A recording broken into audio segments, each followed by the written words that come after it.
Round 2 of the National Formula One Powerboat Series took place in the small craft harbour of Saldanha Bay on the Cape West Coast. About 2 hours' drive from Cape Town, Saldanha is one of the busiest fishing ports in the region. It got its name from Portuguese sailor and explorer Antonio de Saldanha, and during World War I provided a safe haven for many a battered British warship seeking refuge from the fierce battles in the South Atlantic. The natural harbour provides an ideal setting for the country's elite powerboat racers to test their skills in offshore conditions in the National Ports Authority Saldanha Port Festival. This is going to be the first of 7 National Port Authority festivals taking place in South Africa's commercial ports. And as always, it's going to be 3 national sports that are going to be showcased, all with development aspects. And Saldanha, I must tell you, is a unique race because it is 1,800 kilometers away for most of the guys. It's literally a traveling circus, so they've got to get down from Gauteng. An 18-hour drive. It's a long, long way. But we pass the beautiful wildflowers en route, and it's a beautiful trip. And the weather's been incredibly kind. You can see the SA Navy arriving with their ships at the moment. We're going to be having air shows, the 3 sports that I've mentioned, all with development programs. And we're all in for a wonderful day. All the proceeds of the gate are going to be going towards the local Oesfees committee, which goes to the local community. Tugboats of the National Ports Authority arrive in the harbour as we take a look at the grid positions for the first heat. Peter Lindenberg set a blistering time to be a full second quicker than Mark Shepherd. Lindenberg's teammate Ian Mather and Tim Featherstone-Hall were also under 35 seconds. The thrilling sight of all 13 boats in a rolling start is something special as they lap the course once before the flag drops. And the accelerators are floored and immediately Lindenberg leaps into the lead. Our boat cam, mounted on the left sponson of Tim Featherstone-Hall's Team Ryobi boat, offers a great water level view of the flying Lindenberg leading into the Turnboy. And the NPA-sponsored 14-time champion was increasing his leads all the time. Young Featherstone-Hall had a great start, moving from 4th to 2nd in his colourful 94 DAC hull. Behind the leading pair, coming off the second Turnboy, Sascar Motor Racing champion George Fischier had also moved up after a good start to be 3rd. Then came Mark Shepherd of Team Mako. Defending champion Ian Mather in the number 1 MPA boat and younger Marius Krause in the Team Red Devil Burgers hull were battling for 5th place. Shepherd, the surprise win of round 1 in Sanin, was under pressure from Mather. The main straight with the harbour wall and naval boats offer a great vantage point to watch the action. One of the most talented young drivers in the field, Kempton Park student Marius Krause, was keen to impress after his great 5th place in Zanin. His Red Devil 1990 Burgess was going great guns as he maintained the pressure on the more experienced drivers. Meanwhile, up front, Peter Lindenberg in the number 2 National Port Authority craft was setting cracking pace as he wove his way over the wake of a back marker to find clear water before the turn. Back on board with Timmy Featherstone-Hall's Prism Management boat as he heads into the turn in 2nd place before lapping Krause. The 3rd National Port Authority boat is in the hands of rookie Lucky Hidebe, who in only his 2nd race is showing all the calm and confidence of a seasoned veteran as he battles for 7th place with the oldest man in the field, 59-year-old Bertus Lies. Russell Chard of Team Hire Anything hit a tin can on the course and hauled his boat, resulting in early retirement. Back to the race, and a huge crowd were enthralled by the fight for 3rd place between Shepherd of Team Mako and Team WAP Alto boats of George Fischier, who had to use all his motor racing skills to get past the crafty Shepherd on the outside. This is just one of the many one-on-one contests going on in this first heat. Mark Shepherd appears to be in trouble, and Timmy Featherstone-Hall gets past him. Further down the field, Bertus Lies in his unsponsored 94 Lynx slips past Schalk van Tonder's Extreme Networks boat to take 8th place. Both drivers are in open cockpit boats. Up front, Lindenberg was in top form. Pursued by Tiger Timmy, had to keep up the pace as he streaked past teammate and pupil Lucky Hidebe in the number 10 boat. What a better way to learn than in the wake of a master. In 3rd place was Marius Krause, who stayed clear of trouble to secure a top 3 placing and a display of skillful, disciplined driving. This young man has a tremendous future in the sport.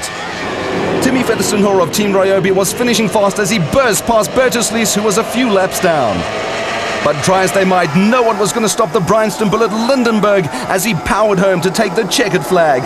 Another brilliant display by the former 14-time champion.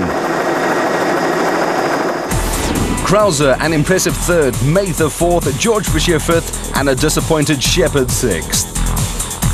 If you can get a break here and get into the lead, you can actually, to a certain extent, control the pace of the race. provided you don't get hooked up behind a back marker for too long, like happened to Ian.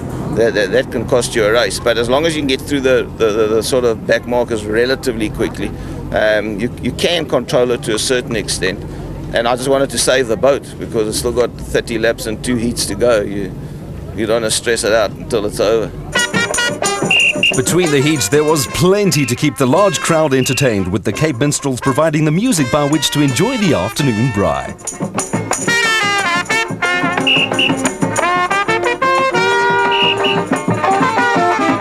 There was also the National Port Authority Mercury Racing Development races for local children of 6 to 12. After a briefing from the marshals, the youngsters were inspected by Lucky Hedebe.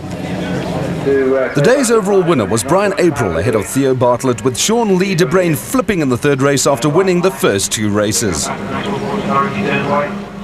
High-speed entertainment for the crowds wasn't all waterbound, as the first of 2 air displays had everyone gasping for breath.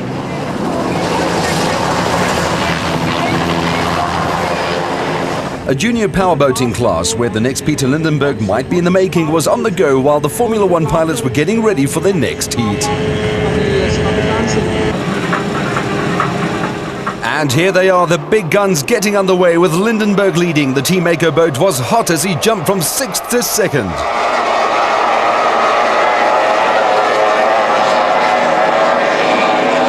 Into the high-speed right-hand kink, and it's Lindenberg from Mather as the rest of the field sweeps through. Again we ride with Tim Featherstone-Hoare and his Centratec DAC, getting a feeling for the 200 plus k's an hour on choppy water. The crowd on the harbour wall had a great view as Lindenberg turns at the first buoy, followed by Shepherd, but it's already clear that Lindenberg is in a fiercely determined mood today and is going to give nothing away. After his third place in Heat 1, Marius Krause is again in the thick of things, in third place and looking confident, despite having George Fischer snapping at his heels. Number 24, Paul Reeby of Team Bonatla, is back in 9th place in one of only 2 Molgaard-designed hulls in the race. He knows he won't win the race, but if he can stay ahead of the likes of Russell Chard, he will be pleased. There's no stopping Lindenberg up front. His lead over second place Shepherd is growing all the time, whilst his teammate Ian Mather is closing in on an obviously ailing Shepherd. He seems to be short on top line power and speed. Back down the field, grandfather Bertus Lees, recovering from a serious illness, shows that age has not dimmed his competitive edge as he slots into 7th spot. With Shepherd now struggling, Mather flies past the mid-ram businessman on the outside to claim second place. After being so dominant in round 1, Shepherd is now in danger of losing his lead in the championship. The pride of Port Alfred, Timmy Featherstone-Hoare, was struggling just a little, but he continues to build a growing reputation as one of the finest racers in the sport. The advantage of living on a marina certainly is paying off. Here though, Mather squeezes him out of the racing line going into the turn buoy. The race though seems to be just about in the bag for Lindenberg, who was not seriously challenged throughout the race.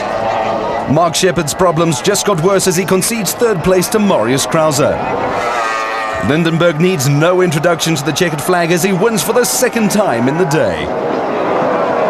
A 1-2 finish for the National Ports Authority team. Krause a credible 3rd, with George Fischer improving from 5th to 4th. Shepherd eventually finished 5th and Bertus Lees 6th. It was a difficult race on the point of view that you had to keep your concentration, because on the one half of the course the water was really easy to drive and the other half of the course was damn difficult. So I was kind of blasting it on the one half and then backing off to save the boat on the other half, because running down past the pier and then turning left towards Mercury, that was rough stuff. It wasn't all powerboats and screaming engines at the first of 7 National Ports Authority festivals. Other sports were also on display, and having held a development clinic with the local disadvantaged children, the top basketball pros strutted their stuff on court. The National Ports Authority All-Stars beat a Western Province under-20 team by 67 to 55.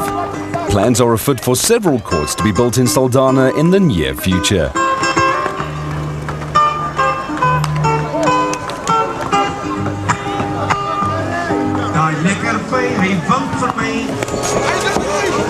The SA National Amateur Boxing Organisation also ran development clinics in the morning before putting on 15 fights in the afternoon.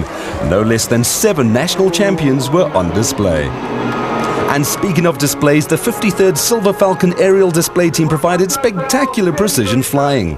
The SA Air Force's squadron is the official national aerial display team, and they thrilled the crowd with some daring passes, including the Apache roll.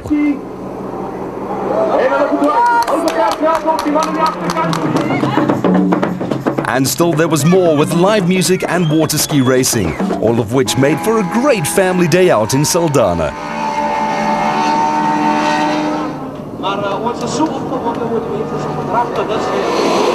The final 15-lap heat of the day, and the NPA teammates Mather and Lindenberg were quick off the start and hotly pursued by the rest of the field going into the first turn buoy. Our boat cam was now on board Maurice Krause's Red Devil Burgess, and he had to deal with the spray from the leaders early on. Ian Mather in the number 1 NPA boat was now in top form as he breezed past Mark Shepherd, whose troubles just would not go away. Back with Krause, who had had a great day with 2 third places so far, and the Kempton Park youngster was keen to maintain that sort of form. Not like that he won't, though. So along the straight there's a bit of spray, and I started to lose a slight bit of direction because with the spray in the cockpit cover you can't really see. So I started to put the boat down in the corner, and as soon as I put it down, I hit one of the guys who was on the outside. I hit one of their wakes, and they just pushed the boat in and hooked. It went inside and into the 2 turn buoys, and that's history, that's racing. And it was also the end of Krause's day as the marshals untangled the boys from Krause's boat. The race was restarted minus Krause, but with the boys back in place. And again an awesome start by Lindenberg as he powered away from the start. The king of powerboating was hungry for a hat-trick of wins on the day as he pursues his 15th national title. His NPA colleague was involved in a terrific tussle with Tim Featherstone-Hall for 2nd place. Mather, the defending series champion, had his work cut out against the fiercely competitive PE student in his Guido Cappellini designed hull.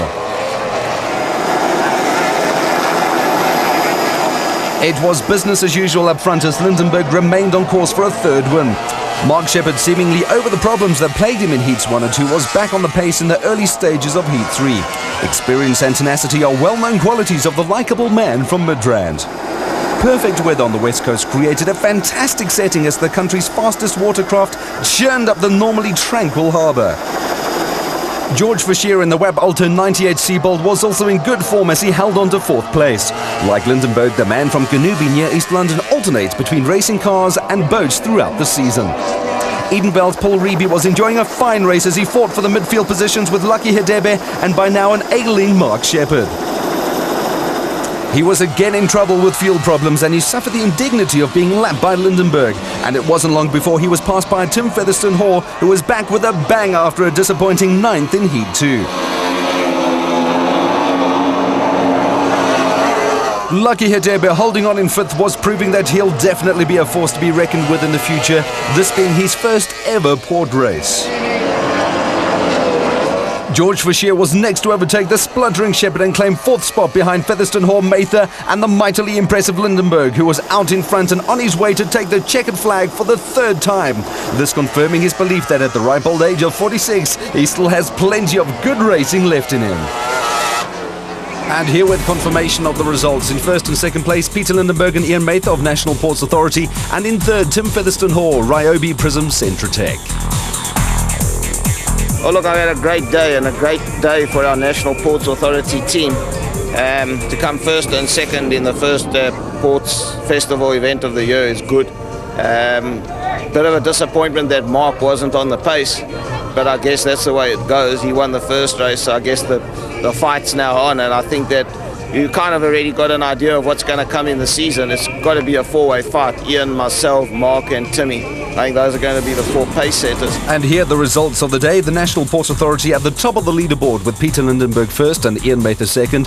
Then number 3, Tim Featherstone-Hall of Ryobi Prism Centratec. Basically what's happened is that the material inside the fuel tank started to break up. We found quite a lot of it in the filter, which was the previous problem. We decided for the last race to run a straight line through, and it was going quite well, but it was only a matter of time before it got blocked. Went into one of the injectors and that slowed it down. I think towards the end of the race I was only running on 3 cylinders. And after the 2nd round, here are your championship standings, and it's set to be a fight to the end as usual for this year's coveted title. Congratulations to Peter Lindenberg as he celebrates another victory in his illustrious career. In this sort of form, he's going to be difficult to beat this season.